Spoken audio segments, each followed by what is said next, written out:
40 రోజులే మీకు టైం ఉంది, ఇది అది అని ఎవరైనా కారు కొత్తలు కూసినా చాటుగా ఎప్పుడు కూడా మేము చెప్పలే, మా నాయకులు కూడా ఎక్కడా చెప్పలే.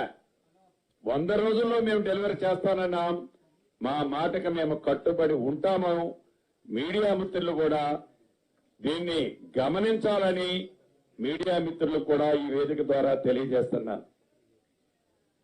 ఏవైతే ఈ 1,25,25,00,000 అప్లికేషన్లు ఏవైతే ఈనాడు ఈ రాష్ట్ర ప్రభుత్వంలో ఉన్న అధికారులు చిత్తశుద్ధితో వాటిని డేటా ఎంట్రీ అంటే వీటన్నిటినీ కంప్యూటర్లో పొందుపరిచే కార్యక్రమాన్ని కూడా 6వ తారీఖు నుంచి చేపట్టారు.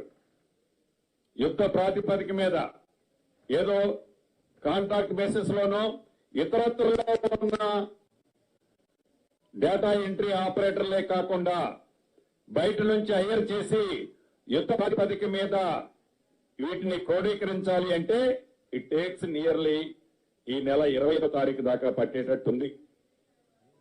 అంటే 25 నుంచి 30వ తారీఖు లోపు ఈ డేటా ఎంట్రీ మొత్తం కూడా కంప్యూటర్లో పొందుపరిచి ఆధార్ కార్డుకి, అదే రకంగా ఓటర్ లిస్ట్ కి, అదే రకంగా ఏదైతే ఇతర వాళ్లకున్న కుటుంబానికి సంబంధించిన కార్డులకి లింకప్ చేసి ఎవరైతే నిజమైన అర్హులైన లబ్ధిదారులు ఉన్నారో వారికి ఈ ప్రభుత్వం ఇచ్చిన హామీలు అందించే దాంట్లో భాగంగా ఈరోజు ముఖ్యమంత్రి గారు, కేబినెట్ మంత్రులైన మేమందరం కూడా ఇన్డెప్త్ గా స్టడీ చేయడం జరిగింది.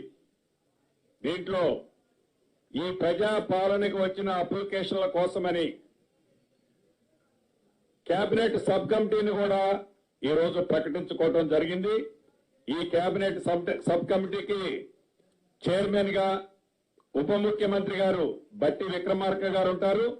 దాంట్లో IT and industry minister Sridhar Babu గారు, నేను అంటే మేము housing and revenue and I&PR మంత్రిగా మేమిద్దరము దాంట్లో సభ్యులుగా, ముఖ్యులైన అధికారులు కూడా దాంట్లో సభ్యులుగా ఈ కమిటీలో ఉంటారు. ఈ కమిటీ యొక్క విధి విధానాలేంటి, ఈ కమిటీ ఎలా ఈ 6 పథకాలు ప్రజలకు చేర్చే దాంట్లో ఈ వచ్చిన అప్లికేషన్లో జెన్యూనిటీని పరిశీలించి అర్హులైన వారు ఎవ్వరిని కూడా మిస్ కాకుండా ఉండే విధంగా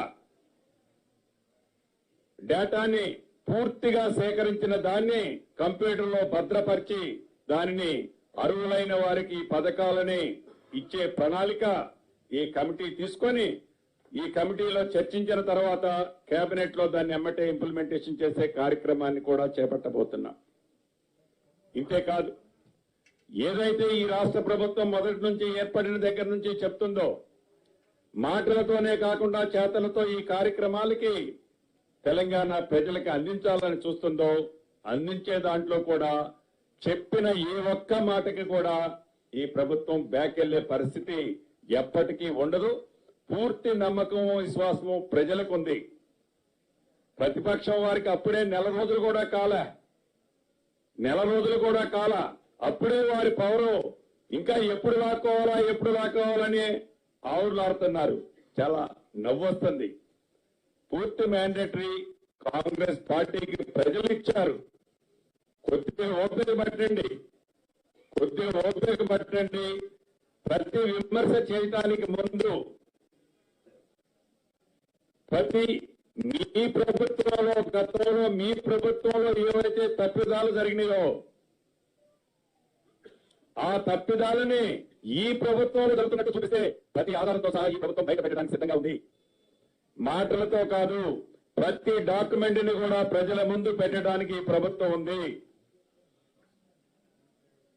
అప్లికేషన్లు తీసుకున్నాం, అయిపోయిందని మేము చెప్పటంలా ఈ రోజు ఇంకా మా భుజాల మీద ఇంకా మరింత బరువు ఎత్తుకొని ప్రజలకు చెప్పిన ప్రతి మాటని, ప్రజలకు ఇచ్చిన ప్రతి వాగ్దానాన్ని చిత్తశుద్ధితో ఈ ప్రభుత్వం చేస్తుంది, చేసి చూపిస్తుంది. మేమన్న 100 రోజుల దాకా ఆగాలి అని ప్రతిపక్ష సభ్యుల్ని కూడా కోరుతూ, ముఖ్యంగా నా మీడియా మిత్రులు కూడా ఎవరో ఏదో మాట్లాడితే మీరు ఎమ్మటే ప్రశ్నించాల్సిన అవసరం ఉంది. దాన్ని ఏదో 30 రోజుల్లోనో 40 రోజుల్లోనో ఈ ప్రభుత్వం అప్పుడే చేయలేకపోయింది, చేయలేదు అనేది బ్యానర్ ఐటమ్ గా పెట్టి దాన్ని విపరీతార్థాలకు దారి తీయచ్చే విధంగా మీడియా మిత్రులు కూడా ఈ చేస్తున్న ప్రభుత్వానికి చిత్తశుద్ధితో ప్రజలకు అందించాలి ఈ సంక్షేమ కార్యక్రమాలు అనుకుంటున్న ఈ ప్రభుత్వానికి మీ సహాయ సహకారాలు కూడా మనస్ఫూర్తిగా కావాలని కూడా మనస్ఫూర్తిగా మీ అందరినీ కోరుకుంటూ తెలంగాణ ప్రజలతో పాటుగా నా మీడియా మిత్రులకు కూడా అడ్వాన్స్ గా సంక్రాంతి శుభాకాంక్షలు తెలుపుకుంటూ సెలవు తీసుకుంటున్నాను. ఇప్పుడు మా మిత్రులు పొన్నం ప్రభాకర్ గారు మాట్లాడతారు.